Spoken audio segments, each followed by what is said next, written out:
I want to take a moment to reflect with you about this time, and specifically this night.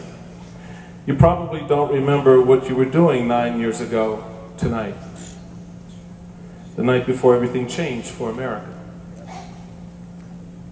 There is no mistaking we remember every detail of the following day. It was the last night of a more innocent time, the last night in a season of our national life. A season that came to an abrupt and horrific end. Everything changed the next day. In some ways, I think, however, and perhaps more important ways, nothing changed for America that day. The terrorists who struck us, who killed innocent Americans, did not, could not, and never will change the fundamental character of this great nation. If anything, the only thing it did was to draw out, put a spotlight on, and inspired a new generation of Americans, young, old, black, white, Hispanic, Asian, all stripes, all walks, all experiences, to stand and sacrifice for liberty. To sacrifice in a way they had never done before. As we recently marked the victorious withdrawal of combat troops, we're reminded just how strong that American character remains. That wretched day 9 years ago neither corrupted nor weakened us. It did not corrupt nor weaken us. Saddened us? Yes. Exposed our vulnerabilities? Definitely. Caused us to grieve over the unbearable loss of friends and families? Absolutely. But my friends, on this night, as we go into tomorrow, who we are, what we are, as a people, as a country, as freedom-loving and freedom-fighting Republicans, Americans, that has not changed. It has not changed one bit. Don't lose sight of that. This fight for freedom and liberty is not just a fight we carry on here at home. It is a fight that young men and women in far-flung places are fighting every day for us.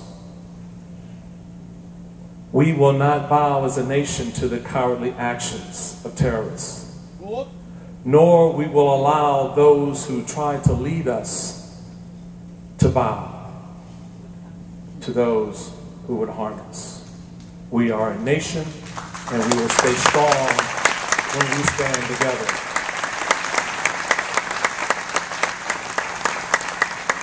So if anything, the next day strengthened us. It strengthened our resolve. Our resolve was indeed forged in the collapse of those Twin Towers, in the rubble of the Pentagon, the scorched earth in a field in Pennsylvania. I, for one, am very grateful that the man who went to sleep in the White House this night 9 years ago was George W. Bush.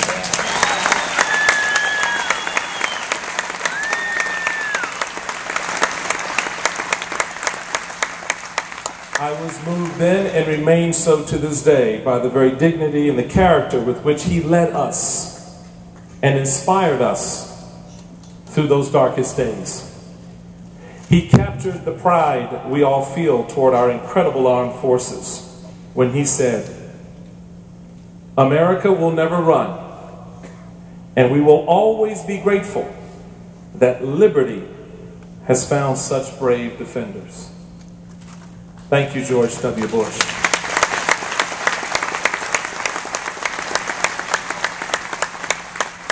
As the surge flows into Afghanistan even today, modeled after President Bush's successful Iraq surge, can someone please admit that? Can I get a witness somewhere to that? We can see that the resolve awakened on September 11th has not diminished over time. Victory is still our only option. And because of the heroic courage and competence of our magnificent fighting forces, victory will be our last word in this conflict. Not only in Afghanistan, as it has been in Iraq, but everywhere that terrorism threatens our great nation.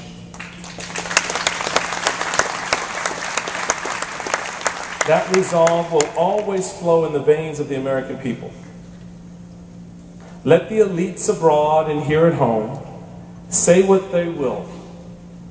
There's something special about America. Despite reports to the contrary, we are exceptional. We are exceptional. I'm not embarrassed to speak it, and I know you aren't either. Can I all hear it? We are exceptional.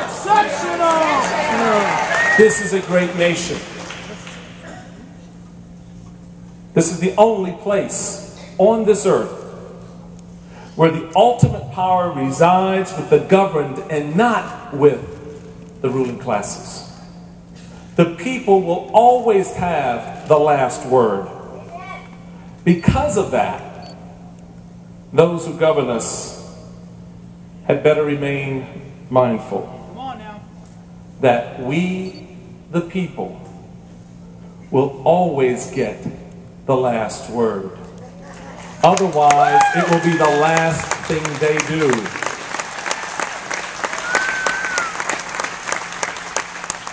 Now, it was Thomas Jefferson who said, "When the people fear the government, there's tyranny.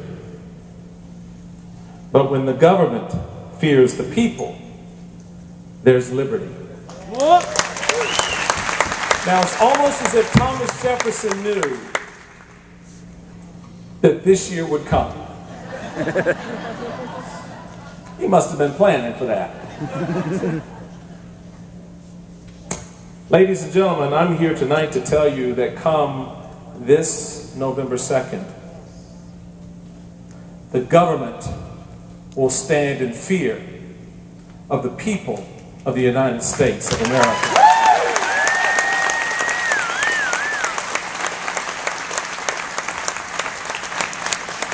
As I meet with grassroots activists all across this great country, I've never seen such palpable anger and fear so mixed together. The concern they have for their freedoms and their liberties is palpable. Why are they so angry? It's because we love our country. That's right. It's because we are concerned for her future. We love those first principles of liberty and opportunity. We love this little crazy thing called the American dream.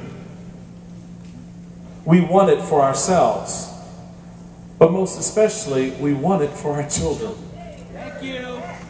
We want it for our children. This is the place. This is the place. Arizona is the place where promise and possibility come together and a dream is born. Promise and opportunity. But at the end, what is it that makes this country so great? It's freedom.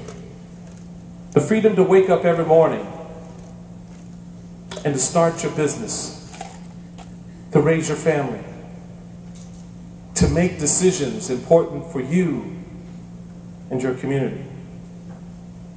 We are that place where the long tentacles of government are not supposed to reach you, but instead the helping hand of neighbor and friend are there to help lift you on your way to prosperity and opportunity. In America, ladies and gentlemen, success is not our enemy. How many small business owners do we have here in the house tonight? Raise your hand. Small business owners, raise your hand. Let me ask you a question. When you went into your business this morning, did you sit down at your desk as your employees were about to start their day and look at the books of your business, your enterprise, and say to yourself, you know what? That profit thing is way overrated. And I just don't think I'm going to make a profit today. No, you didn't. Let me ask the rest of you. How many of you got up this morning, looked in the mirror, and said to yourselves, all I want to be today is poor? It doesn't happen in America. That's not the makeup of our DNA. We stand proud every day in town halls, town squares, communities large and small, with a dream and a desire to create wealth, generational wealth, not to redistribute wealth.